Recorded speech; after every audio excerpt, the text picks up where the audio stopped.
മുറി ഇത്തിരി ചെറുതാണെങ്കിലും ഐശ്വര്യമുള്ളതാ. എനിക്കിങ്ങനെ ടെൻഷൻ വരുമ്പോ ഞാൻ എന്റെ ഭാര്യയെയും കൂട്ടി ഈ മുറിക്കകത്ത് വന്നിരുന്ന് മുഖത്തോട് മുഖം നോക്കി വെറുതെ ഇങ്ങനെ ഇരിക്കും. ഇങ്ങനെ വെറുതെ ഇരിക്കുന്ന കാര്യം പറഞ്ഞപ്പോഴാ ഓർത്തത് സാറിന് കുട്ടികളില്ല കേട്ടോ.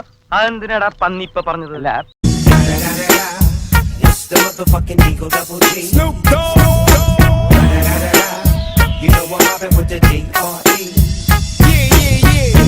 താൻ എന്തടോ പാക്കരപ്പിള്ളേ ഫോണിന്റെ അടുത്ത് പെറ്റി കിടക്കുക? അതെ, സയാമീസ് ഇരട്ടകളാ. പോടോ പൊതുവാളെ. അതെ, പൊതുവാള് തന്നെയാ. തന്നെക്കാളും മുന്തിയ ജാതി തന്നെയാടോ പേട്ടക നായേരെ. കുട്ടിക്ക് എന്താ വിശേഷം അത് പറയടോ. കുട്ടിക്ക് നിക്കാരഗ്വ എന്നൊരു കല്യാണാലോചന വന്നിട്ടുണ്ട്. ഇനി എന്തുവാ തനിക്ക് അറിയേണ്ടത് പേട്ട പൊതുവാളെ? ഇനി എനിക്ക് അറിയേണ്ടതേ തന്റെ 16 അടിയന്തരം ഉണ്ണണമെന്ന് എനിക്ക് ചെറിയൊരു മോഹമുണ്ട്.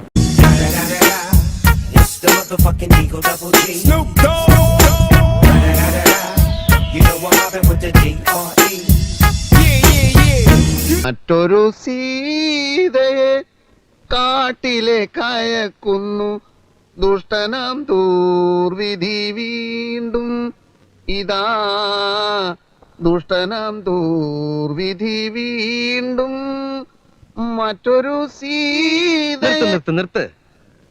ആക്ഷനും അർത്ഥമൊക്കെ കൊള്ളാം, പക്ഷെ നീ പാടണ്ട. പാടുമെന്ന് പറഞ്ഞാ മതി. ചിത്രകാരനാണ്, കലാകാരനാണ് എന്നൊക്കെ തട്ടിയേക്ക്. പിന്നെ നീ നിന്റെ ഗുണഗണങ്ങളൊക്കെ പറ. പുകവലിക്കില്ല, മദ്യപിക്കില്ല, മതി, ഇത്രയും മതി, സക്സസ്.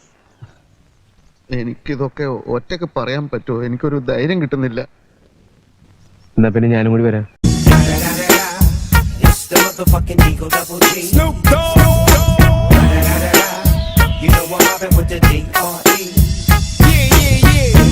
വിഷമം പറഞ്ഞാ മതി, മത്തായിച്ചേട്ടന്റെ മനസ്സലിയൊന്നും പറഞ്ഞു. വിവരമില്ലാത്തവനാണെങ്കിലും സത്യം പറയൂ. എന്താ നിന്റെ വിഷമം? എന്റെ പേര് ബാലകൃഷ്ണൻ. അതാ നിന്റെ വിഷമം? അല്ല, പിന്നെ ഞാൻ ഒരു ജോലിക്ക് വേണ്ടി വന്നതാണ്. ജോലി കിട്ടുന്നവരെ ലോഡ്ജിൽ തങ്ങാനും ഹോട്ടലിൽ നിന്ന് കഴിക്കാനും ഒന്നും എന്റെ ഈ പണം തികയില്ല. 2 ദിവസം കുരിയിച്ചാന്റെ കൂടെ ആയിരുന്നു. ഇപ്പോ ഇവിടെ താമസിക്കാരിടം തന്നാൽ വലിയ ഉപകാരമായിരിക്കും. ഇതാ ഒരു കുഴപ്പം. ഇക്കാലത്ത് നല്ലൊരു മനസ്സുണ്ടാവാൻ പാടില്ല. ഒരു സമാധാനം കിട്ടില്ല. ഞാനായിട്ട് മത്തായിച്ചേട്ടന് ഒരു സമാധാനക്കേടും ഉണ്ടാക്കില്ല, സത്യം. മുറി ഞാൻ തരാം, പക്ഷെ എനിക്ക് വാടക തരണം. മാസം 30 രൂപ തരാം. വാടക എനിക്ക് ആവശ്യമായിട്ടല്ല. ഇല്ലെങ്കിൽ ഈ വീട് നിന്റെ സ്വന്തമാണെന്ന് നിനക്ക് തോന്നും അല്ലേ?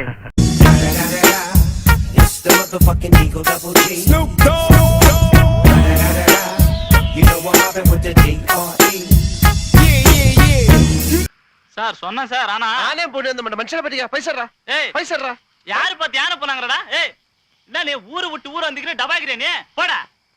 എന്റെ പൈസ രൂപ കൊടുക്കണ ചോമ്പേരി. ஏய் யாரு பாத்துற சோம்பேறங்கடா புறம்போக்கு.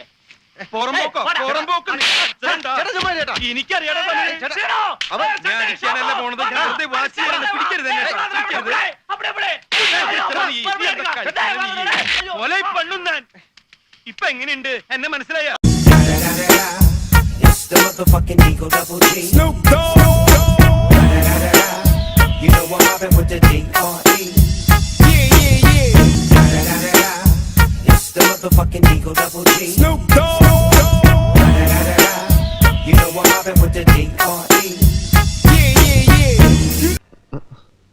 എന്റെ മുഖം തീരെ ശരിയായിട്ടില്ല. അത് ഫോട്ടോയുടെ കുറ്റമാണോ? അകത്തൂടെ പോടോ. സാറേ, മൂപ്പരുടെ ഫോട്ടോ എന്തായിട്ടുണ്ട്? ഇയാൾ ആകെ നശിപ്പിച്ചു കളഞ്ഞു സാറേ. എന്റെ മുഖമൊന്നുമല്ല ഇത്. പിന്നെ എന്റെ മുഖ ഇത് മതിയോ? നമ്മുടെ മറ്റേ ഇതിന്റെ അതിന്റെ